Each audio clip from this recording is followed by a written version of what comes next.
जयकारा बोल मेरे श्री गुरु महाराज की जय। श्री अमर ज्योति दर्शन ग्रंथ सन 1984 में आश्रम के निर्माण का कार्य आरंभ हो गया। महात्मा परम रोशनानंद जी को इनकी जिम्मेवारी सौंपी गई। वह कुछ अन्य सेवादारों सहित इस कार्य में संलग्न हो गए। यहाँ आसपास निवास के लिए कोई स्थान न था। दिन भर सेवा कार्य चलता और रात्रि समय एक पुरानी बस में सब विश्राम पाते। सरजापुरस से भगत आसानंद जी के निवास स्थान से यहाँ भोजन बनकर पहुँचता, जो कि आश्रम से काफी दूरी पर था। श्री प्रभु जी को जब इन कठिनाइयों के बारे में पता चला तो उन्होंने समीप ही कोई स्थान किराए पर लेने की आज्ञा फरमाई। आश्रम के आसपास कोई जगह नहीं थी। सिंधी कॉलोनी तारकपुर में एक मकान खाली था। जब वहाँ लोगों से पूछा तो पता चला कि इसका नाम भूत बंगला है और यहाँ भूतों का वास होने के कारण ही ये मकान खाली पड़ा है। कोई भी भय के कारण इधर की ओर मुख भी नहीं करता। भक्तों द्वारा जब ये विनती श्री चरणों में पहुँची तो आपने फरमाया, भक्तों को भूत कुछ भी नहीं कहते। यहाँ नियम से जब श्री आरती पूजा होगी, नाम जाप होगा तो वह भूत स्वतः ही जहाँ से पलायन कर जाएंगे। आप अपना कार्य आरंभ करो। श्री आज्ञा अनुसार लंगर का सारा प्रबंध यहाँ कर लिया गया। तारकपुर में रहने वाले अन्य भगत भी प्रतिदिन श्री आरती पूजा में सम्मिलित होने लगे। लंगर की सेवा में भी भाग लेने लगे।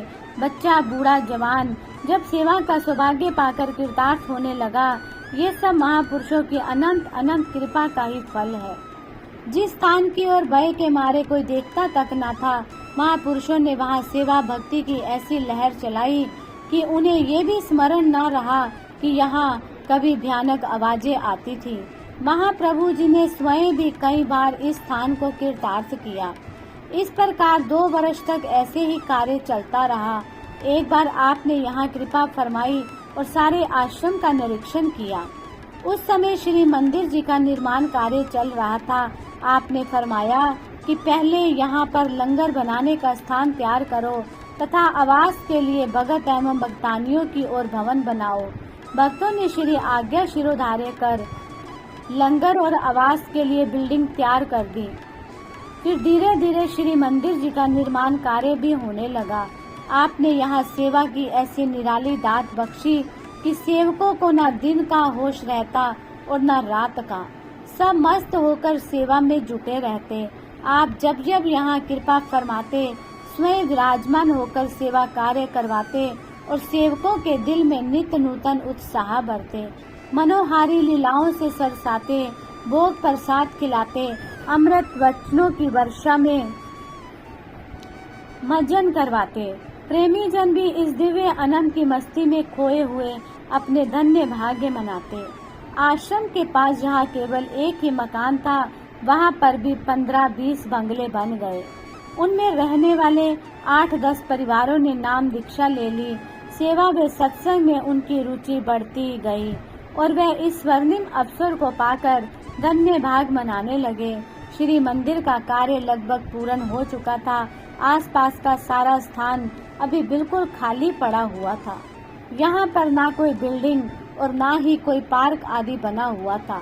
यहाँ इस खुले विशाल स्थान पर समारोह के लिए टेंट लगाए गए। यहाँ लंगर आदि की व्यवस्था की गई।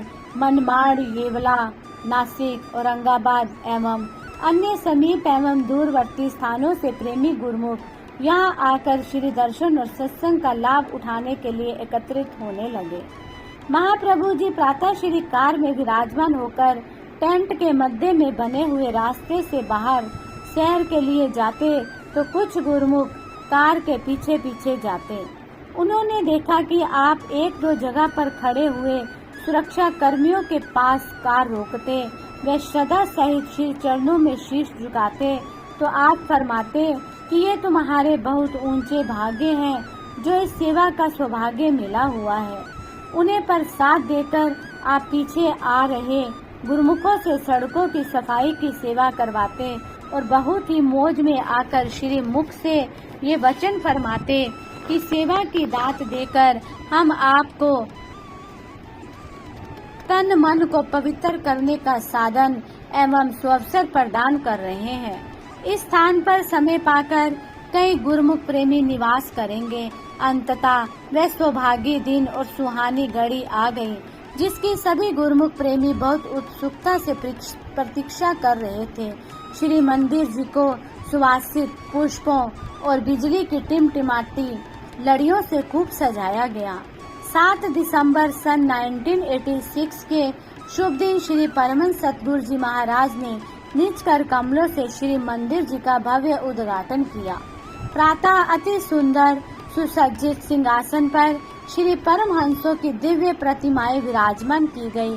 हार पीताम्बर पहनाकर उन्हें केसर तिलक से सुशोभित किया। श्री आरती पूजा का कार्यक्रम हुआ। महाप्रभु जी ने अपनी मधुर वाणी में फरमाया, गुरुमुखों, संसार में प्रायः आम जीवों की सुरती शरीर में, इंद्रियों में, धन में लगी हुई है। वे अपनी सुरती इन्हीं चीजों में लगा देते हैं।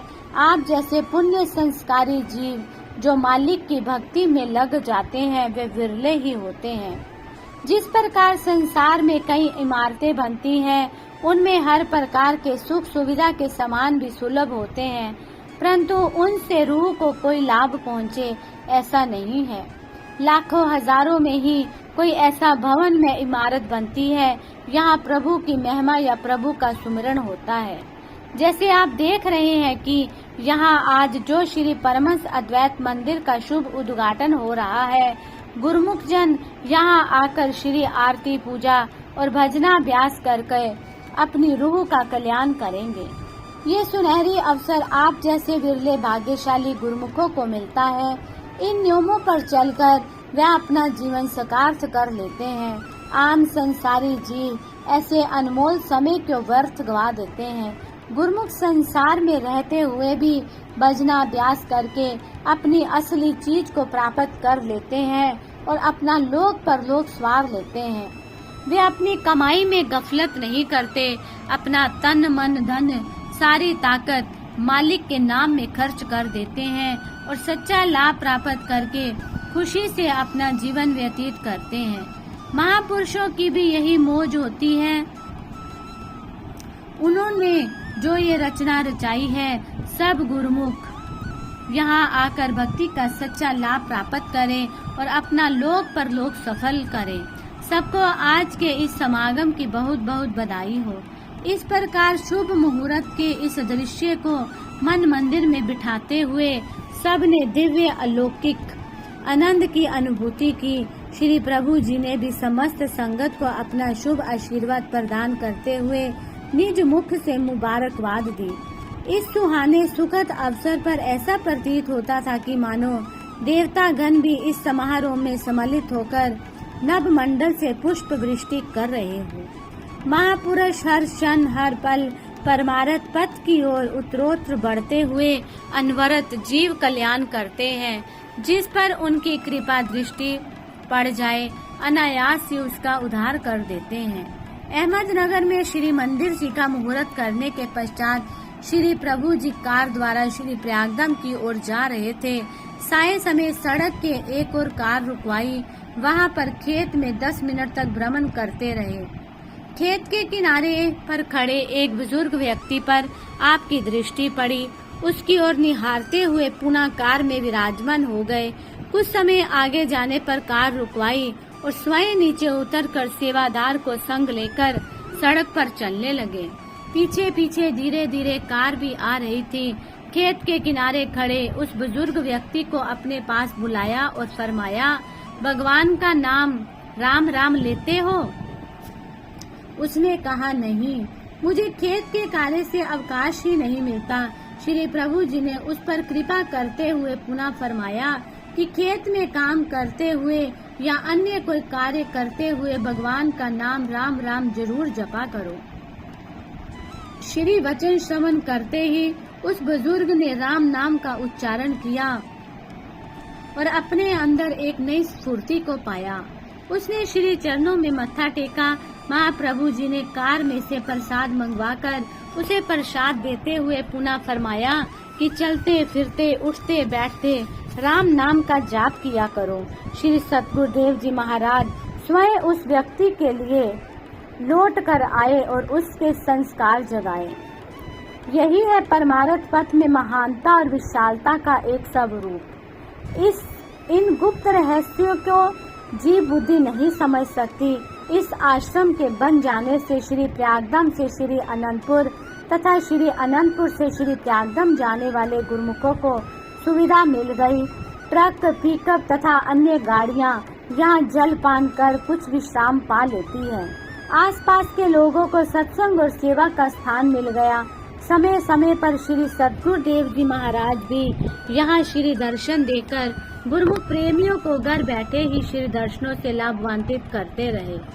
करुणा में श्री सद्गुरु देव जी महाराज ने स्थान स्थान पर इन विशिष्ट आश्रमों की स्थापना करके सत्संग के द्वार खोल दिए। यहाँ आसपास के क्षेत्र में रहने वाले गुरुमुख प्रेमियों को सत्संग की अविरल धारा में मज्जन करने का परम सौभाग्य मिलता है, जो कि पूर्वले जन्मों के पुण्य संस्कारों का शुभ सूचक है। संत पलटू दास जी संत सत्पुरुषों की सत्संगति में आने से होने वाले परम लाभ का वर्णन करते हुए कथन करते हैं। पूरब पुण्य भय प्रगट सत्संग के बीच में जाए परी, आनंद भयो जब संत मिले, वही शुभ दिन वही शुभ घड़ी। दर्शन करत त्रैताप मिटे, बिन कोड़ी दाम में जाए तरी। पलटू आवागमन छुटा, रज चरणन की जब शीस दरी। वही समय वही पल वही घड़ियां सच्चा सुख एवं अनंत प्रदान करने वाली है, जब जीव को सत्पुरुषों के पावन श्री दर्शनों की एक झलक तथा सत्संग प्राप्त हो जाता है। महापुरुषों की चरण रज के प्रताप से जीव के जन्मों जन्मों के कर्म बंधन कट जाते हैं, हृदय निर्मल हो जाता है, अध्यात्म ज्ञान की रश्मियों से अंतर्मानस आलोकित हो उठता है। आवागमन के चक्कर से छूटकर आत्मा परम पिता परमात्मा से एकाकार हो जाती है। सर्वांगीण परमार्थ। संत दरिया साहिब जी महापुरुषों की अगाध गति का वर्णन करते हुए अपनी वाणी में फरमाते हैं, दोहा। मच्छी पंछी साध का दरिया मार्ग नाही, अपनी इच्छा से चले हुक्म दनी के माही। वर्णन करते हैं कि जिस प्रकार मछली और पक्षी का कोई निश्चित मार्ग नहीं होता, अर्थात मछली पानी में तैरती हुई चारों दिशाओं में घूम जाती है, पक्षी आकाश में स्वच्छंदता से विचरण करता है, उसी प्रकार संत जन भी अपनी दूरदरगाही मौज से इस धरा पर विचरण करते हैं। स्थान स्थान पर जाकर सोई मानवता को जगाकर उन्हें सत्य का संदेश देते हैं, जागरूकता प्रदान करते हैं, सरल सुखदायिनी सुमंगलकारी भक्ति की दात से माला माल करते हैं। श्री सद्गुरु देव जी महाराज भारत के प्रत्येक राज्य के नगरों में सत्संग प्रवचनों द्वारा ज्ञान प्रदान करने के लिए पधारते। गुरु भक्ति के उच्च सिद्धांतों एवं साधकों से जागृति प्रदान कर अज्ञान अंधकार के आवरण को हटाते, मानव जन्म के कर्तव्य का बोध करवाते, संत मत के सिद्धांतानुसार अनवरत दिन रात परमार्थ को उत्तरोत्तर उन्नति पथ पर बढ़ाने के लिए भरसक प्रयत्न करते। संक्षिप्त रूप से इनका वर्णन दिया जा चुका है। जन साधारण तक भक्ति का दिव्य संदेश पहुंचाने के लिए निमित्त लिखित प्रमुख नगरों में कृपा करते रहे। बोलो जयकारा बोल मेरे श्री गुरु महाराज की जय।